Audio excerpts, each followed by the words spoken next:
અને સમાચાર પર નજર તો કચ્છના બુટલેગરો બેફામ બન્યા છે। દરોડા પાડવા ગયેલી પોલીસ પર જ બુટલેગરો દ્વારા હુમલો કરવામાં આવ્યો।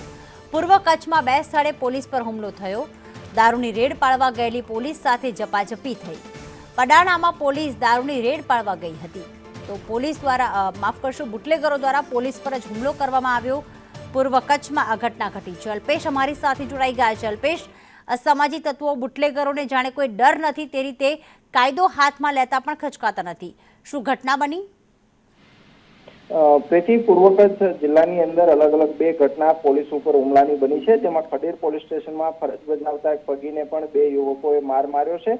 આ સિવાય પડાણામાં દારૂની રેડ કરવા ગયેલી પોલીસ સાથે ઝપાઝપી થઈ છે અને ફરીવાર આ ગામમાં ક્યારેય પોલીસે પગ ન મૂકો તે પ્રકારની ધમકી આપી હતી। જોકે સમગ્ર મામલે હાલ પોલીસે ગુનો નોંધીને આરોપીની ધરપકડ કરી છે।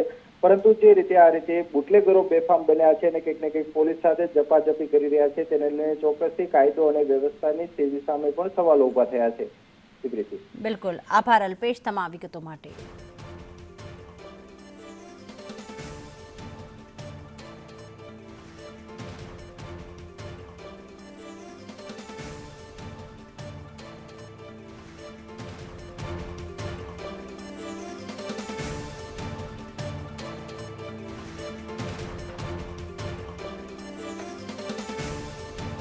ત્યારે પૂર્વ કચ્છના એસપી અમારી સાથે સાગર બાગમાર જોડાઈ ગયા છે ફોન લાઈન પર। સાગરભાઈ નમસ્કાર, સ્વાગત છે આપનું।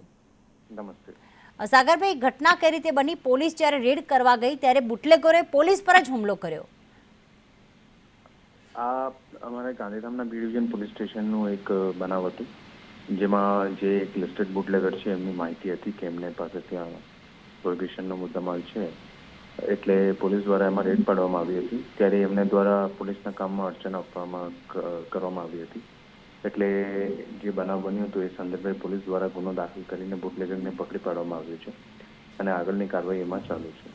પણ સાગરભાઈ, બુટલેગરો પર એવો તો કોનો હાથ છે કે પોલીસ પર હુમલો કરતા પણ તેઓ ડરતા નથી? ક્યારેક ગાડી ચડાવી દે છે, ક્યારેક સામે હથિયારોથી હુમલો કરે છે।